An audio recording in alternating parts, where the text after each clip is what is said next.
Assalamualaikum warahmatullahi wabarakatuh. Hai semuanya, nama saya Putri Siratiana, NIM 2102030007 dari Prodi Budidaya Perairan, Fakultas Ilmu Kelautan dan Perikanan. Di video kali ini saya akan menjelaskan tentang sistem reproduksi ikan. Untuk tahu lebih lanjutnya, mari lihat cuplikan berikut. Oke, sebelum kita lanjut ke materi, kita harus tahu dulu definisi tentang reproduksi. Reproduksi adalah proses biologis individu untuk menghasilkan individu baru atau generasi selanjutnya.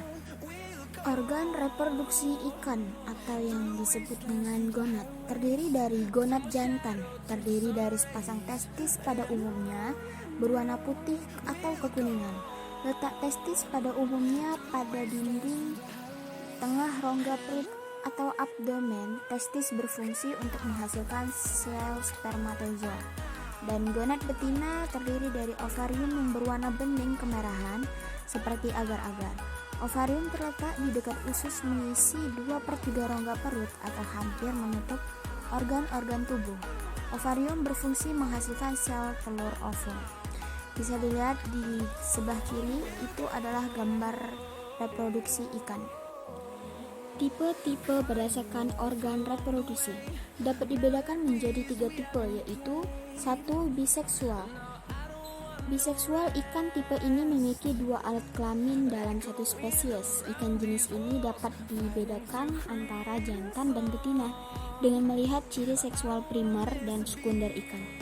Ciri seksual primer hanya dapat dilihat dengan melakukan pembedaan dan melihat organ reproduksinya.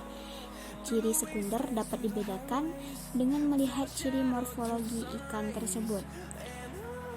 2. Uniseksual.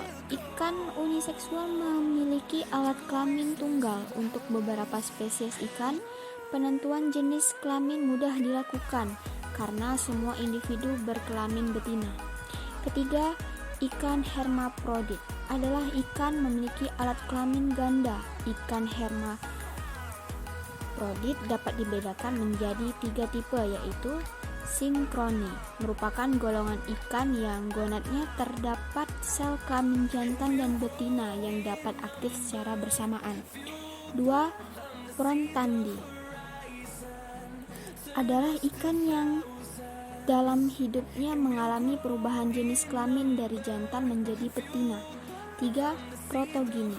Protogini adalah golongan ikan yang dalam hidupnya mengalami perubahan dari jenis betina menjadi jantan.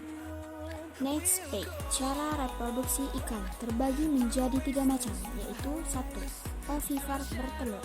Sel telur dan sel sperma bertemu di luar tubuh dan embrio ikan berkembang di luar tubuh sang induk, contoh pada ikan umumnya. 2. Vivipar, melahirkan. Kandungan kuning telur sangat sedikit pada ikan vivipar. Perkembangan embrio ditentukan oleh hubungannya dengan plasenta dan anak ikan menyerupai induk dewasa. Yang ketiga, ovovivipar, bertelur melahirkan. Sel telur cukup banyak, mempunyai kuning telur embrio berkembang di dalam tubuh ikan induk betina dan anak ikan menyerupai induk dewasa. Oke, last materi. Fertilisasi atau pembuahan ditandai dengan peleburan gonad jantan dan betina. Prosesnya ada 2 cara, yaitu eksternal dan internal. Kita masuk ke eksternal. Terjadi di luar tubuh ikan, contohnya ikan cupang. Fertilisasi eksternal secara umum, ikan vivipar atau ikan yang bertelur akan melakukan fertilisasi eksternal. Ikan jenis ovipar mengeluarkan telur dari dalam tubuhnya untuk dibuahi oleh jantan. Proses pembuahannya oleh sperma berlangsung di luar tubuh ikan, dan anak ikan lahir memakan sel kuning telur yang masih menempel di tubuhnya dan dijaga oleh ayahnya. Kita masuk ke internal, terjadi di dalam tubuh ikan. Contohnya ikan gupi. Ikan yang melakukan fertilisasi internal adalah jenis ikan ovovivipar atau bertelur beranak. Fertilisasi terjadi di dalam tubuh ikan betina diawali dengan masuknya sperma ke sel telur melalui mikrofil.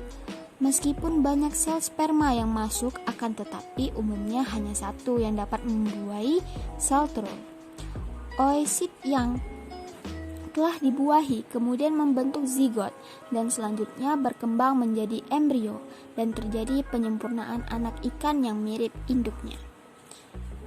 Oke, bisa dilihat di pojok sebelah kanan itu adalah gambar sistem reproduksi ikan. Thank you for the watching. See you next time to my video. Dadah!